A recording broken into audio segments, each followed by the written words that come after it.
Apéro spécial Clippers. Los Angeles. Les voiliers. Quelle est la meilleure des deux équipes à Los Angeles? Facile. Réponse easy, les Clippers. Ouais. Classique. Hey. Les Clippers roulent Los Angeles. Clippers rules. C'est la cité des bleus, blancs, rouges. Voilà. Ok. Merci. Il n'y a pas de jaune, pas de violet. Voilà. On s'installe tranquillou pour ce petit apéro Clippers. Ouais, enfin, on parle de nous. Ouais, Trash Talk, vous parlez jamais de nous. Si. Comment ça se fait? Si. Bande de haters. D'habitude, Tranquille. on attend le choc en playoff. Tranquille. D'habitude. Et là, on va être obligé de constater que, mine de rien, Attention les Clippers. le petit trade du barbu, moi j'avoue que je faisais partie des sceptiques.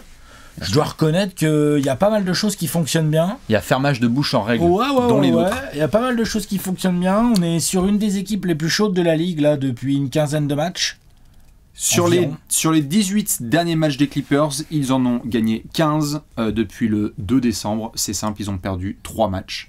Il y a eu une série de 9 victoires, il y a eu une série de 5 victoires. Il y a eu un petit passage par Los Angeles où justement LeBron a fait la ville, elle est jaune et violette, Paul George. Ouais. À 47 ans, il fait des posters de la ligne des lancers. Alors ça, c'est un poster. Ça, c'est un poster. Voilà. Ça, c'est le poster, comme le dirait statut de la liberté. Et comme dirait James Worthy, qui est extrêmement objectif lorsqu'il commente pour les Lakers, ouais, extrêmement c'est objectif, le poster du siècle. Oui. Of the century. Il s'est pas du tout emballé. On aurait dit du serving. L'ami Warzy, c'est pas du tout emballé. Non, en plus, c'est pas trop le genre. Non. On est là pour parler des Clippers. C'était d'ailleurs le match du siècle, non? C'était le match, oui. C'était le match du sport. Ouais. Je crois qu'on avait eu ça depuis Jules César. Évidemment, on est là pour parler des Clippers, qui sont donc, comme l'a dit Alex, dans une forme extraordinaire. 15 victoires sur les 18 derniers matchs. On va parler de tout, en long et en large. Car oui, la règle reste la même. On essaie de parler de toutes les franchises, mais c'est important de faire des focus. Et donc les Clippers, c'est à votre tour. Désolé si ça se transforme en trash talkers. Quand il faut clasher, il faut le faire. Quand il faut donner des fleurs, on doit le faire aussi. Commençons par là, Alex. La saison a démarré des Clippers et on a eu le transfert de James Harden. Au bout de quoi? 3-4 matchs? Ouais, c'est ça. Moi, honnêtement, j'étais pas le seul. Un peu dégoûté. J'ai pas bien compris pourquoi on donnait pas sa chance à l'effectif précédent au complet, alors que pour moi, l'un des principaux problèmes, c'était que justement, de n'avoir jamais été au complet avant et qu'on n'a pas su et qu'on ne saura jamais si ça pouvait fonctionner avec Batum, Covington, Kawhi, Paul George et tout. Le management des Clippers a fait non, mais c'est bon, nous on veut pas savoir, on veut James Harden. Oui. Tu vois? Nous avons un problème factuel et intouchable de meneur. Et on a besoin du meilleur passeur de la saison dernière en NBA. Et d'un des meilleurs créateurs de ces dernières années. Tout à fait. Et de l'histoire. Un mec qui, voilà, et que tu lui files un ballon et qui va forcément te créer des choses. Même si par rapport aux ailiers qu'ils ont lâchés, notamment, tu y perds clairement en défense. Mais il est vrai, on en avait parlé, on avait dit bon, il leur reste quand même un peu de profondeur, il leur reste quand même un peu des joueurs qui savent défendre. Je pense que Kawhi et Paul George, même Terrence Mann, c'est pas si dégueulasse. Quand tu vois Westbrook qui sort du banc, il se donne et tout. En gros, ils ont construit un nouvel équilibre qu'on a eu un peu de mal à appréhender pendant le mois de novembre, mais qui effectivement, comme tu l'as dit, depuis début décembre, fonctionne extrêmement bien en termes de résultats collectifs, coïncide avec la montée en puissance et le retour du Kawhi Leonard qu'on connaissait. C'est-à-dire que l'autre, même si là, sur les 2 derniers matchs, une défaite face aux Lakers, une victoire face aux Suns, c'est pas sur... Je veux dire, c'est pas... Kawhi ne m'a pas fait rêver sur ces 2 derniers matchs-là. Donc il s'est fait un peu manger et par LeBron et par KD, en fait, finalement. Oui. Mais les Clippers ont perdu contre les Lakers, mais ont battu les Suns. Après, battre les Suns en ce moment... À minima, une équipe sur 2 le fait. La preuve, ils l'ont fait 2 fois en une semaine. Voilà. Et donc, c'est pas du tout une affaire impossible, mais c'est justement ça qui est intéressant, c'est que, comme tu allais le dire, là, le mois de décembre de Kawhi est monstrueux. Magnifique mois de décembre de Kawhi.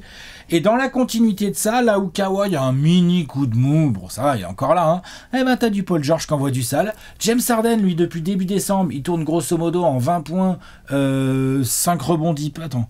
Je les ai les stats. 19 points, 5 rebonds, 10 passes, une interception, un compte, 47% au tir, 44% de loin, 89% sur la ligne de lancer. C'est le barbu. C'est lui. Alors en défense... C'est le système. En défense, en plus, je trouve que on retrouve les mini-efforts qu'il y avait eu dans la grande période Houston. Alors, c'est pas un gros défenseur Harden, hein, c'est pas ce que au poste, ça a toujours été très bon. Donc mais même les lignes de passe et tout, et tu sens qu'en plus, comme forcément il est dans une équipe où il y a une belle densité d'ailiers ou de arrière-ailiers qui peuvent rentrer, les Norman Powell, Terrence Mann, Paul George, Kawhi. Exposé, hein. Du coup, il est moins exposé et ils sont assez malins sur les match-up et les oppositions. Quand est-ce que tu passes sous l'écran, au-dessus de l'écran? C'est une équipe qui défend très intelligemment, qui malgré le fait d'avoir perdu des Batum et des Covington, qui sont quand même des joueurs très importants en défense, ça reste une défense 12e de la ligue ou un truc comme ça. Alors c'est la moyenne du rating offensif sur le début de saison, depuis le début de saison, donc je pense qu'elle est meilleure là récemment. Ouais, vas-y, parce que c'est assez étonnant, c'est pas tant que ça. Bizarrement. En fait, elle est très bonne, mais en fait, j'avais regardé notamment depuis le 1er décembre, et en fait, défensivement, c'est pas extraordinaire. Non, mais ça reste mieux qu'average. Oui, tout à fait, mais c'est... Non, mais c'est l'attaque qui est énorme. Non, c'est l'attaque qui est trop relou. On est tous d'accord là-dessus, mais je commençais par la défense, juste pour dire, je suis d'accord, la défense peut être améliorée, il y a quelques trous de temps en temps, notamment quand Zubac, il est en 12 points, 10 rebonds et tout, quand il est pas sur le terrain, c'est pas... Il y a des choses qui sont différentes à gérer et tout, mais... La défense, malgré tout ça, reste une défense un peu mieux qu'average. C'est leur attaque qui est vraiment très dangereuse. Très compliqué de défendre les Clippers. C'est exactement ça, j'étais en train de chercher les chiffres en ce temps-là. Depuis le 1er décembre, ils ont le 15e rating défensif. Tu vois? Donc c'est vraiment, ils sont... Voilà. Et depuis le début de saison, c'est 12e ou 11e ou... T'en bouge pas. Je te laisse vérifier parce qu'ils ont eu quelques gros trous. 11e. Mais ils sont 11e. Depuis le début de saison. Rating défensif. Donc alors qu'ils sont en giga forme, puisqu'on l'a dit, 15 victoires sur les 18 derniers matchs, tu te dis putain incroyable, les mecs, ils doivent et attaquer comme des zinzins et défendre le plomb. Ça défend comme tu le dis intelligemment. Ça sait qu'en défendre. C'est-à-dire qu'en fait, ils n'ont pas besoin de faire des énormes stops de 48 minutes. Quand ils te mettent la tête sous l'eau, tu la gardes et c'est terminé. T'es saoulé. On a vu par exemple Kawhi prendre Steph Curry comme ça et l'emmener vers la sortie. Il y a eu les gifs qui sont passés, tu sais, avec le videur qui a un mec par le callback et qui le met dehors. Steph, tu dégages. Ouais, c'était chaud cette fin de match. Après, les Warriors, on connaît leurs soucis aussi cette année. Bien sûr. Et je suis d'accord avec toi, ils savent qu'en défendre et surtout, je trouve que c'est de la part de Tyronn Lue et de la part des leaders techniques que sont Harden, Kawhi, Paul George. Il y a eu clairement une réflexion sur comment jouer, comment attaquer. Pace lente. Ah non, c'est très lent, mais ça sanctionne. À part Zubac quand il est sur le terrain, mais sinon tout le monde s'est shooté. Oui. Tout le monde s'est shooté. Ouais, même il s'est un peu mis, il s'en fait le balai. Ouais, tu vois ce que je veux dire. Tout le monde s'applique, les spots sont bien trouvés, il y a une part de système pur où le ballon circule bien et on sait qui va couper et on cherche un shoot ouvert dans le corner ou je sais pas quoi. Il y a une part de vibes. Poussez-vous, il y a James Harden qui est en train de dribbler entre les jambes. Il y a aussi une part de ah cool, Kawhi en 1 contre 1. Bon bah c'est bon, revenez en défense, on a déjà les 2 points. Et ça, ils sont vraiment relous. C'est exactement ça. La célébration de Paul George Westbrook, parce qu'en fait quand Westbrook est sur le terrain, il voit que Paul George a Alvarado sur lui, donc en fait ça s'appelle un buffet. Ouais. Malgré tout le respect qu'on a pour José Alvarado, hein, c'est juste que c'est le mismatch, il est beaucoup plus petit, donc du coup c'est Paul George en isolation qui est trop fort. Pour aller dans ton sens, moi là où j'étais là où j'ai été vachement impressionné, notamment par les Clippers sur plusieurs situations. La première, offensive. C'est-à-dire qu'en effet là tu parles de défense, ils sont intéressants et je vais en reparler dans d'autres matchs, mais offensivement, lorsqu'ils ont trouvé le clic, notamment, moi j'ai un souvenir de match où ils sont en déplacement à Indiana, ils en mettent 150. Bon, évidemment, c'est Indiana en face. Hein. Mais, donc, défensivement, on a vu nettement plus solide. Mais où c'est James Harden qui rentre complètement en feu et le groupe vit extrêmement bien. Ils ont enchaîné avec quoi? Ils sont allés à Dallas et ils ont été terminés les Mavs chez eux avec un takeover de Kawhi Leonard de malade mental. Et lorsqu'il fallait appuyer sur les bons boutons, ils ont appuyé dessus. C'est-à-dire, Amir Coffey, qu'on va faire rentrer dans la rotation et qui va essayer de bien défendre le plomb et essayer de rentrer ces 3 dans les corners, c'est pas le nom le plus sexy, mais on va le mettre sur le terrain. Je suis d'accord. Et donc du coup, à Dallas, tu fais le taf. Récemment, il y a eu 2-3 matchs aussi qui m'ont complètement halluciné. Le premier à New Orleans. À New Orleans, c'est pour aller dans ton sens totalement. C'est-à-dire que New Orleans, allez voir les résultats récemment des Pélicans. Moi, je me disais, Pélicans Clippers, ça va être incroyable. Les Pels, ils sont chauds, ils ont Zion, ils ont McCollum, ils ont Ingram. Les Clippers avaient hyper mal démarré la rencontre. J'étais devant, je me disais, putain, ça se trouve, ça va être une sale soirée et tout pour les Clippers. Putain, ils ont dit, mais tu sais quoi, à partir du moment où on arrête, à la fin du premier quart-temps, Ils ont mis les très très bons line-up. N'allez pas regarder les ratings des line-up de... Je les ai sous les yeux. C'est, excuse-moi, Paul George, Harden, Kawhi, Norman Powell et Zubac. Ils ont un net rating, ils mettent plus 35 à l'adversaire. Et derrière, si tu remplaces juste Norman Powell par Terrence Mann, tu mets plus 18 à l'adversaire. Et donc, en soi, Tyronn Lue aussi trouve sa rotation de 8, max 9 joueurs. Ouais. Parfois, il y a un peu de Kobe Brown, parfois, il y a un peu de Il y a Kobe. des choix tranchés. Ouais, bien sûr. PJ Tucker, désolé mon pote. Mais merci frère, mais c'est pas ton Bones Island, désolé, mais t'auras des miettes dans des garbage, quoi, en gros. Tout à fait. Et c'est pas parce qu'en fait, on a perdu Plumlee que du coup, il va falloir qu'on sur-Zubac. Tiens, Daniel Theis, viens, on te récupère vite fait là au buzzer là pendant l'automne. Et on va rester sur cette rotation. Et tout à fait, t'as raison, les choix tranchés de Tyronn Lue se ressentent. LeBron en a profité pour baquer son pote, mais il l'a dit lors de la sortie de matchs face aux Clippers où il a dit non, c'est pas les Clippers des New Look Harden, c'est les Clippers de Tyronn Lue. Va falloir commencer à lui donner du respect. Et c'est vrai qu'il faut lui donner du respect. C'est pas faux, il a raison là-dessus, Bonbon. Mais là où moi j'avoue j'hallucine, c'est que offensivement, si Kawhi, c'est beaucoup de si. Kawhi tient sur ses deux jambes. Paul George est très très bien dans son rôle de 2 ou 3. Harden est très très bien dans son rôle de 2 ou 3. Ce n'est pas, on l'avait déjà vu que c'était très très bien avec les Sixers en tant que numéro 2. Là, il est en 2, 3e, c'est parfait. Et en plus, il te fait jouer Zubac comme aucun meneur n'a fait jouer Zubac avant, évidemment. Tout à fait, puisque Harden, évidemment. Du coup, ça devient chiant pour l'adversaire. Tout à fait, parce que Harden plus un pivot, on l'a vu depuis 20 ans Harden bientôt. Plus un pivot, le pivot, Zubac peut être All-Star. Le pivot peut être, tout à fait, il y a des pivots, mais non, mais il y a des pivots qui ont été payés à 9 chiffres, quasi. Même plus. Comment ça va, Capella? Capella. Il est où déjà? Ah oui, il est où? Tout à fait. Non, il y a eu 2-3 garçons qui ont été comme ça, qui ont fait le travail. Et donc c'est vrai que tu te retrouves devant un équilibre où même Westbrook, le sujet n'existe pas. Non, il galère, mais il mange son pain et il fait le taf. Là pareil, face au Pels, il est rentré, il se bat, défoncé au rebond offensif et tout. Et quand il rentre, il met une énergie. Genre, c'est le bon côté de Westbrook, ça. Le gars, il sait que ça doit lui coûter forcément, mais il sort du banc et il y a de la frustration de sortir du banc pour un joueur qui a été MVP, machin et tout, évidemment on la comprend, mais il fait le taf. Tout à fait. C'est un professionnel.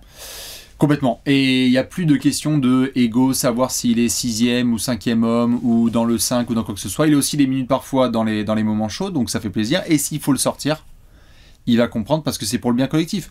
J'ai l'impression que, même si on est en janvier, c'est un très très gros contender, d'où le visuel. Certains ont vu la référence, si vous suivez la chaîne depuis minimum 1 an.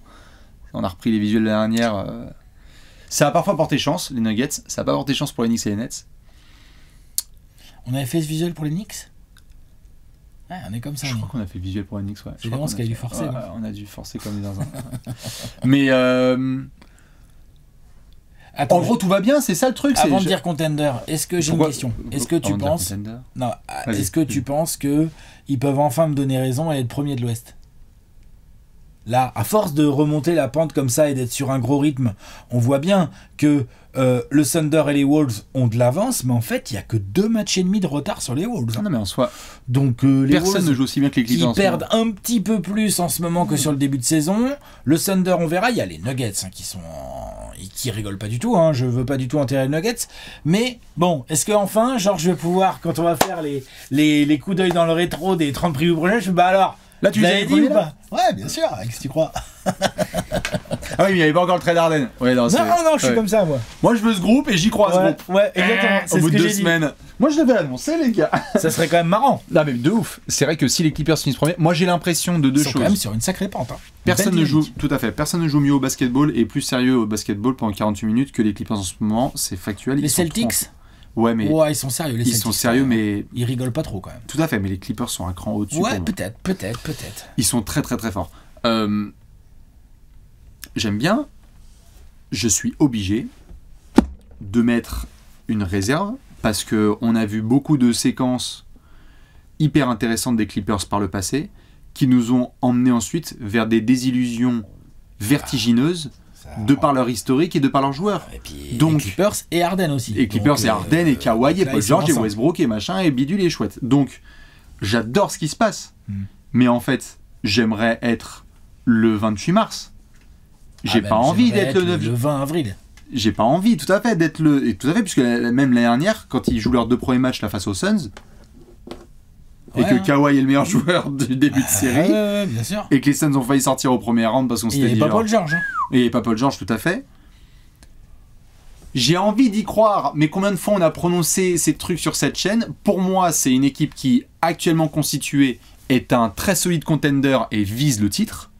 Oui, de toute façon, ils visent pas autre chose. Tout à fait. Question que je te renvoie. Est-ce que c'est une équipe qui est suffisamment bien construite, ou doit faire des moves à la trade deadline, pour être élite de chez élite défensivement? Combien d'équipes NBA ont remporté le titre en étant 15e? Si tu veux qu'elles deviennent élite défensivement, oui, il faudrait idéalement faire un petit move. Les joueurs que tu n'utilises pas, quoi. Si tu n'utilises pas Tucker et Bones Island, tu essaies de les transformer en un petit wing, un petit ailier, tu vois. T'essayes. Maintenant, c'est pour le faire jouer à la place de qui? Parce que ce que tu viens de dire aussi quand même, j'allais dire en substance, mais même plus qu'en substance, c'est que Tyronn Lue, il a son noyau. Il a Kawhi, Paul George, James Harden, Ivica Zubac, Norman Powell, Terrence Mann, Russell Westbrook. Il a 7 gars auxquels tu peux ajouter un peu de Daniel Theis, un peu d'Amir Coffey. Il a un noyau de gars. Donc, si tu fais un trade avec les gars que tu n'utilises pas, Bones Island, PJ Tucker, qui ont peut-être des valeurs pas si dégueu, et que tu essayes d'avoir un petit joueur en échange ou quoi, ça veut dire que tu intègres ce joueur à ce noyau. Par exemple, à la place du temps de jeu d'Amir Coffey, ou à la place du temps de jeu. Est-ce que tu vas aller gratter encore dans le temps de jeu de Terrence Mann? Donc, attention à pas niquer l'équilibre. Je veux pas niquer l'équilibre. Hein. Peut-être que cette équipe aurait intérêt à jouer comme elle joue là. Oui. Et à se dire, ok, on va vivre ou on va mourir avec nos qualités, nos faiblesses. Cette équipe peut avoir sur demi-terrain une attaque absolument létale en play-off et quand même défendre de manière très sérieuse avec Kawhi, Paul George, Norman Powell, Terrence Mann, Zubac au rebond, Harden qui fait les efforts, Westbrook qui se bat. T'imagines si Paul George, Westbrook et Harden ont une bague ensemble alors que les mecs n'en ont pas pour l'instant. Bien sûr. Ils ont passé la trentaine tous les trois. C'est le rêve, bien sûr. Attention, c'est quel genre de moment historique ça? Ce serait extraordinaire. Je leur souhaite, mais tu es forcément dans l'expectative 1 de la trade deadline à venir parce que tu sens qu'il y a quelque chose d'extraordinaire là en approche. Il faut voir la contrepartie. Et donc je ne veux pas du tout péter les rotations là-dessus, on est tous les deux alignés. Par contre, les grandes équipes savent anticiper les situations futures. C'est-à-dire, si tu veux être champion, il faudra peut-être marcher sur le corps du champion en titre, les Nuggets. Bien sûr. Et donc, en ce sens, je dis pas qu'il y a un Jokic stopper qui existe sur cette planète, puisque si vous l'avez trouvé, vous nous tenez au courant. Non. Mais est-ce qu'en l'état, tu as envie, peut-être, hein, mais de te retrouver avec uniquement des profils comme Zubac et Theis en pivot pur, dans une série comme ça? Peut-être que nous on va se regarder et quand on va faire la battle des match-up, on va se dire ah bah Jokic, il finit par en 40, 25, 15 sur ce genre de série. Je suis d'accord, mais comment tu fais? Est-ce que tu vas vraiment monter un trade pour obtenir un pivot de qualité? Du coup, c'est quoi? C'est sur le temps de jeu de Zubac? Ça me paraît risqué sur l'équilibre. Ou alors tu attends qu'il y ait des mecs un peu qui se fassent couper, enfin tu vois les agents libres post-All-Star Game là, mais tu récupéreras pas non plus un monstre dans ce cas-là. Tout à fait, mais moi si tu misais par exemple, là les Clippers il faut qu'ils jouent all-in, ils sont comme ça et on se foutait de la gueule de Capella, si vous voulez il est disponible. Mais à la place de Zubac du coup. Ou pas, ou d'autres garçons, tu vois, tu fous Theis, tu fous d'autres gars qui vont être dans le trade, soit du Bones, les restes de Tucker et compagnie. Je dis juste, les Clippers sont hyper bien positionnés, et j'essaie d'anticiper des situations comme Tyronn Lue a su le faire, où parfois il a appuyé sur des bons boutons, et je veux juste qu'il ait tous les boutons à sa disposition. Mais moi je suis pas sûr que Capella soit une upgrade si folle, non. Il est meilleur que Zubac défensivement. C'est juste que historiquement avec Jokic c'est très bien Capella, mais c'est... Oui, ok, voilà, mais est-ce que c'est comme ça que tu bats les Nuggets ? Pas forcément. J'ouvre juste les questions, parce que c'est des questions que se pose forcément le management à 3 semaines de la deadline. Est-ce que tu bats pas plutôt les Nuggets en jouant ton jeu et par contre, il faut que tout le monde soit sur 2 jambes et à 100%. Est-ce que c'est pas comme ça justement que tu bats les Nuggets ? Je pense que si. En mode Jokic a été gros, les Nuggets sont bien battus, mais Kawhi et Paul George étaient trop forts. Kawhi était trop fort, tout à fait. Ou t'as peut-être besoin. Kawhi et Harden. Ouais, bien sûr. Ou t'as peut-être besoin d'autres assurances. Je suis obligé d'ouvrir ces questions parce qu'on est à 1 mois de la trade deadline et que forcément les managers se la posent et qu'au moment où je parle et où on parle, il y a forcément chez les Clippers ce sentiment d'être un croisement de leur histoire et de leur histoire géographique, puisque dans quelques mois ça bouge et ça quittera le Staples Center, et de leur situation et de leur histoire salariale, puisque si je dis pas de bêtises, et messieurs Kawhi Leonard et Paul George vont se retrouver dans des situations aussi de renégociation contractuelle. Player option. Player option. Ouais. Mais on va voir, tu vois. Est-ce que leur gros trade, il est pas fait là? C'était le trade d'Arden en fait. Et est-ce qu'il faut pas justement maintenant qu'ils arrêtent et qu'ils aillent à fond au bout de cette idée-là? Je leur souhaite parce qu'ils sont très forts tels quels. Et encore une fois, j'y crois à mort. C'est aussi ça qu'ont fait les Nuggets avec quelques ajustements. Des petits, ouais, tout à fait. Mais là, ils sont faits pour moi. Donc en gros, pour toi, ils foncent au titre. Ils foncent au titre. Je suis pas sûr que je vois pas vraiment. Après, on va voir à la deadline ce qui va se passer. Je vois pas vraiment de trade faisable qui ne niquerait pas l'équilibre, où on pourrait se dire ah ouais, carrément, voilà, ils sont beaucoup plus forts qu'avant, tu vois.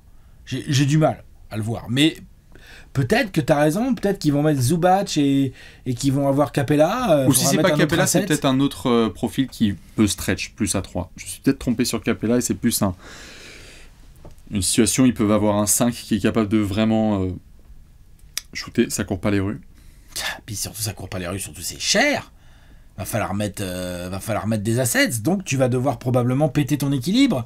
Et péter ton équilibre, est-ce que c'est une bonne idée, même si tu ajoutes un joueur plus fort, tu vois? Genre, je pense que c'est un vrai dilemme là. J'ai l'impression que ils ont, dans ce trade Harden, c'est un trade où ils ont ajouté une grosse pièce et naturellement, ça a poussé Tyronn Lue à faire des ajustements. Bones Island, clac. PJ Tucker, non, désolé mon poteau, on n'a pas vraiment de place pour toi. Mes gars de bout de banc, ça sera Amir Coffey, ça sera Daniel Tice, et c'est déjà pas si mal. Mon banc pur, ce sera Westbrook, Norman Powell. Mes deux gars que j'utilise beaucoup, tu vois. Et donc, de fait, j'ai besoin de Paul George et Kawhi capables de jouer 35 minutes par match. Voilà, il n'y a pas à tortiller du cul. Donc c'est ce qui va se passer. Donc, en fait, je veux bien voir quel genre de trade pourrait amener un meilleur équilibre. Parce que si tu as un meilleur joueur potentiel que Zubac au poste 5, mais qu'en fait, tu as un moins bon équilibre derrière, est-ce que tu es vraiment gagnant? Non, et d'ailleurs, souvent, on prend Zubac pour acquis, qui en fait est un aspirateur à rebond, qui est pivot, énorme, qui a un très bon pivot. Pose des bons écrans. Qui pose des très bons écrans, qui est hyper important. Hein. C'est important là que, notamment, on le précise. Pèse rebond offensif. Zubac, c'est un mec qui est vraiment là pour certaines match-ups, justement un petit peu vicelard, et où il peut vraiment boxer les gars bien comme il faut. Donc, moi, l'idée, c'est absolument pas... Il est loin d'être parfait en défense, mais il te fait chier. Et il a bien progressé aussi là-dessus. Donc, moi, c'est vraiment pas l'idée de chercher la petite bête, alors qu'il n'y en a pas. C'est que là, tu es sur une bonne vague, les Clippers, mais je veux pas jouer au jeu de l'aveugle où, au moment où il y aura une potentielle absence ou un truc, les Clippers se seront dit merde, on est le 13 février, c'était jusqu'à avant-hier les trades. Oui, bien sûr, voilà. Ils prennent le risque de ça, mais toutes les équipes prennent le risque. En fait, toutes les équipes championnes récemment, elles ont un noyau de 8-9 joueurs. Et c'est un peu comme si on se disait, ouais, est-ce que les Nuggets, ils devraient pas. Tu sais, l'année dernière, il y a un an, un ajustement, en fait. Non, en fait, ce qu'il leur fallait vraiment aux Nuggets, c'est les playoffs qu'il a fait à Ron Gordon, c'est les playoffs de Jeff Green en sortie de banc. Ils se sont débarrassés de Bones Island. Voilà. Là, tu vois, Bones Island, tiens, ils se sont débarrassés de Bones Island. Pas de l'effectif, mais du groupe. Ça commence à faire beaucoup. Non mais. Et PJ Tucker aussi. Moi, j'étais surpris. Moi, je pensais que PJ Tucker avait justement un truc à apporter, défense et puis un peu de 3 points dans le corner. Le problème, c'est que voilà, il n'y a plus que de la défense. Il est un peu cramé. C'est pas contrôler les 3 points. Il est plutôt jeune, hein, PJ. Plutôt jeune, et là, vraiment, on a vu avec Philly qu'il y a eu des situations de playoff où t'attaques à 4 contre 5. Donc, Tyronn Lue, il a tranché dans le vif, il a fait désolé. Ouais, fair enough. Et les résultats le prouvent, hein. C'est un très très bon choix de Tyronn. Hein. Les résultats le prouvent. Donc, voilà, pour répondre à ta question, pas convaincu qu'il y ait forcément un trade. Tu touches à rien avec améliorer. Ce groupe, tu vas jusqu'en... Moi, je touche à rien, et par contre, je vais voir mon staff médical, je fais les gars, après un blessure, tout le monde est viré. Vous démerdez, je veux rien savoir, je m'en fous. C'est votre problème, c'est vous les médecins. C'est pas là. Je veux rien savoir. Non, mais il n'y a pas de blessé ici. C'est dans la rééduque. Non, mais je sais. Bien sûr. Mais tu vois ce que je veux dire. Et voilà, et je touche du bois, je brûle des cierges, je fais des poupées vaudou, faites tout ce que vous voulez, j'en sais rien. Voilà.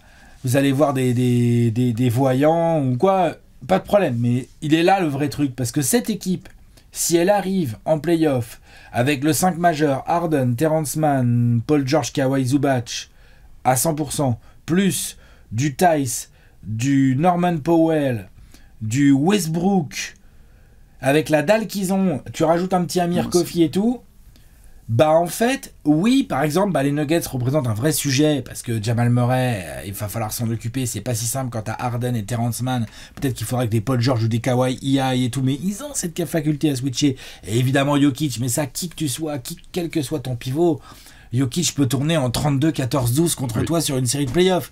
Donc, est-ce que c'est vraiment comme ça? Moi, je pense qu'il devrait plus prendre le problème à l'envers et dire, ok, comment on les bat? Comment on les bat? Pas comment on contient Jokic, comment on bat les Nuggets. Mais c'est la question qui vont pour se moi, poser. c'est pas chercher à contenir Jokic pour battre les Nuggets. C'est pour pas, moi. C'est pas ce que je disais. Non, mais je dis pas que c'est ce que tu disais. Ouais. C'est le raisonnement pour lequel j'opterais, moi. Et on va voir justement comment le management agit dans les prochaines semaines, parce que là, il va y avoir en plus 2 tests assez fun sur les prochains jours. Il y a un match à Minnesota et un contre le Thunder à domicile, qui sont donc 2 concurrents directs dans cette course, justement au top seed de l'Ouest, vu comment ça caracole en tête. C'est un... Je pense que là, on est sur une excellente vague des Clippers, et donc il faut surfer dessus et en profiter à fond. C'est ça aussi le truc. Est-ce qu'il faut pas de la continuité déjà pour commencer? Et il faut de la continuité. Je peux juste pas faire juste du clap-clap et me dire ne prenons pas en considération tout le contexte, parce que les Clippers sont indéniablement à un virage important de leur histoire. Plus que la dernière, plus que la précédente et plus que l'avant-veille. Et c'était le cas pareil quand on se disait avec les Warriors l'année dernière, ils sont un visage déterminant et maintenant ils se cassent la gueule parce qu'ils n'ont pas su faire les mouvements qu'il fallait faire. Tout à fait. Quand on disait il y a un an, an, raté leur jeunesse. Tout à fait. Et quand il y avait, et on en fera d'autres apéros aussi, quand on s'était dit, bah attends, comment ça va se passer avec Draymond, avec Bob Myers, avec etc. etc. Donc, très très hâte de voir comment ils vont agir sur le mois prochain, parce que tous les feux sont verts. Et c'est justement dans ce genre de moment-là que les équipes futures championnes font les derniers choix, ou non-choix d'ailleurs. C'est quand tu es à fond dans ce groupe, si ça se trouve, le management les va Nuggets, arriver. l'année dernière, à la deadline, ils ont rien fait. En fait, c'est lâcher le fait de lâcher Bones Island et de prendre Thomas Bryant, parce que je crois que Thomas Bryant avait été récupéré des Lakers. Ça n'a pas tellement servi. Non, tout à fait. Ouais. Mais en fait, c'était une addition par soustraction. En enlevant Bones Island, les line-up avec Bones Island défensivement étaient absolument atroces. Ils se sont rendus compte que ça libérait aussi du temps de jeu, et pour Christian Brown et pour d'autres, qui se sont éclatés. Donc c'est des petits trucs, mais souvent les équipes titrées, c'est des petits trucs. C'est des petits trucs, quoi. Je suis d'accord. Donc ça se trouve, c'est peut-être un Tucker qui va bouger, ou encore un Bones. Un Tucker, ou est-ce que aussi les Clippers, là, je regardais, là, ils sont à 64% de victoire. Est-ce que justement l'un des objectifs, ce serait pas de continuer sur cette dynamique et de plutôt arriver vers 70% de victoire en fin de régulière, être vraiment très haut à l'ouest, pour arriver avec des grosses certitudes, ce qui n'a encore jamais été le cas dans l'époque Kawhi Paul George, parce que là on parle que des Nuggets. Mais si ça se trouve, je sais pas, hein, les Clippers vont arriver en playoff, on verra les classements, les machins, ils vont passer le premier tour, et en demi de conf, en fait, et ben contre toute attente, les Pélicans ou les Mavs ou je ne sais quelle autre équipe comme ça aura fumé les Nuggets. Et en fait, c'est Doncic qu'il faudra jouer ton problème, tu vois. Ça, et là, il y a un bon historique. Comment? Il y a un bon historique. Clippers, et là, ton problème devient beaucoup moins un gros pivot. Oui. Ton problème devient un backcourt de fou furieux offensif qui est en feu. Tu vois, genre, et en fait, c'est là où j'aime bien ces Clippers. C'est que je pense que dans la ligue, personne n'a vraiment de solution pour Jokic, pour Embiid. Personne n'en a vraiment, en fait. Enfin, j'aime bien Capella, j'aime bien Rudy Gobert, les gros pivots défensifs comme ça, très sérieux. Oui, Bam et tout. Ouais, Bam. Regarde ce que a fait Jokic à Bam l'année dernière en finale. Et Bam, il fait des finales de... Attention, hein, il fait des grosses finales. Il fait des grosses finales, sauf que le Serbe, il n'en avait rien à foutre. Oui. C'est-à-dire que les grosses finales de Bam, elles tiennent dans la poche de Jokic. Tout à fait. Et puis après, c'est chaud. Bien sûr. Chaud. Et puis après, au-delà de la production numérique, il y a Murray aussi qui fait des grosses finales. Et c'est ça le truc, c'est qu'au-delà de la production numérique, Bam, en soi, il fait tellement grosse finale NBA que il a fait son travail. Mais bien sûr. C'est comme quand on disait, ouais, super, Michael Pietrus ou André Godola, vous avez limité LeBron en 41-12-8. Bah oui, mais en fait, s'il n'était pas là, il aurait été en 55-13-13. Il a fait son travail. Et donc, c'est ce que je me dis aussi de ces Clippers, c'est qu'on peut aussi prendre le problème dans le sens où, quand on voit comment ils attaquent et quand on voit comment personne n'arrive sur demi-terrain à les empêcher de scorer. Et ça, c'est un gros critère d'équipe forte en playoff. Et donc, est-ce que finalement, le problème, c'est pas plutôt comment les autres ils vont faire pour arrêter les Clippers s'il n'y a pas de blessure? Tu peux. S'il n'y a pas de blessure, bien sûr. Hein. Tu peux. C'est ça que je veux dire. Un, s'il n'y a pas de blessure. Deux, dans la NBA récente ou moderne, il n'y a pas d'équipe championne non élite défensivement. Donc on va voir s'ils ont notamment quelques mixtapes défensives à venir là. Voilà. Moi j'ai très hâte de voir. Ils peuvent en sortir quelques-unes quand même. Hein. Ils peuvent en sortir quelques-unes. Je veux bien voir justement là dans les prochains matchs, quand je parlais de Wolves et Thunder, s'ils peuvent dire ok, en fait on va faire ça sur 48 minutes, ça va transférer comme ils l'ont montré là sur certains matchs. Là face aux Pels, moi j'étais hyper impressionné, et dans d'autres situations où ce sont des cartons aussi, où ils décident de tout verrouiller, et en fait sur l'ensemble de la rencontre ils n'ont pas très bien défendu, mais au moment où il fallait le faire ils ont explosé l'adversaire. Et comme leur attaque est instoppable, et comme l'attaque est inarrêtable à ce moment-là. Quasi. Donc on se retrouve dans un mois, pour toi il y a eu 0 move. Ouais. Ou alors un move, comme tu le disais, tout petit, mais le petit détail qui fait la différence. C'est mais, de ça dont je parle. Je pense que il va avoir ça. Mais il faut vraiment que ce move ne touche pas à l'équilibre des 8 là. Vu que hashtag le groupe vit compliqué. très bien. Ouais, non, les 8, je pense pas. Vu que hashtag le groupe vit très bien là chez les Clippers, je pense que ce sera un move mineur, mais qu'il y en aura quand même un. Historiquement, ils ont été assez. Moi, je pense que ça, voilà, je pense que ça peut être à la Nuggets de l'année dernière, c'était un move où le mec joue très peu en playoff en fait. C'est ça que je soulignais, tout à fait. Je pense qu'ils vont faire ça, et on suivra tout ça évidemment le 8 février à la trade deadline, je crois. Jeudi 8 février. Fan des Clippers, dites-nous vous ce que vous pensez de tout ça. Est-ce qu'ils vont finir premier de l'Ouest? Est-ce que c'est eux les favoris pour le titre? Non, c'est pas eux les favoris. C'est eux les favoris. C'est trop tôt pour le dire. Bon, arrête, c'est quoi ça? Non, il y a les Nuggets, il y a les Celtics. Aujourd'hui, si tu devais miser ta maison, tu miserais sur les Clippers? Non, pas encore, c'est trop tôt. Okay. Si je devais mettre ma maison, vraiment déjà mettre sa maison, vous le savez, hein, c'est pas un conseil. Non, faut pas mettre la maison. Mais voilà. Ouais. Mais je la mettrais plutôt sur les Nuggets qui vivent back-to-back, pour l'instant. Pour l'instant. Ah ouais. Ils ont quand même 2-3 armes, quand tu les vois jouer, tu fais putain. Mazzoula me fait peur. Et dire que les mecs, on les prend pour acquis et qu'en fait, à tout moment, quand ils veulent, là, l'autre, il prend que 8 tirs et il défonce n'importe qui. Sorry. Non, franchement, c'est chaud. Donc, non, pour l'instant, expérience, ils ont encore leurs joueurs et tout. Ils sont à peine en route, hein, les Nuggets. Hein. Faut bien comprendre ça. Mazzoula me fait peur, mais je continue à mettre la maison verte. Bon. Ouais, je suis d'accord. Mazzoula, parfois, il me. Je sais pas. Voilà. On a besoin d'un peu plus. Bravo en tout cas à Tyronn Lue pour les petits ajustements, et évidemment bravo à James Harden d'avoir, comme il dit, mis ses détracteurs dans des tracteurs, puisque maintenant plus personne ne parle de système. Harden a carrément assuré, et on a hâte qu'il fasse ça. Bravo la barbe. Notamment en playoff, puisque c'est là qu'on Ah oui, par contre, oui. On attend pour rigoler. Allez, ciao. Des bisous à la Clipper Nation, à très vite sur la chaîne du Trash Talk. Ciao.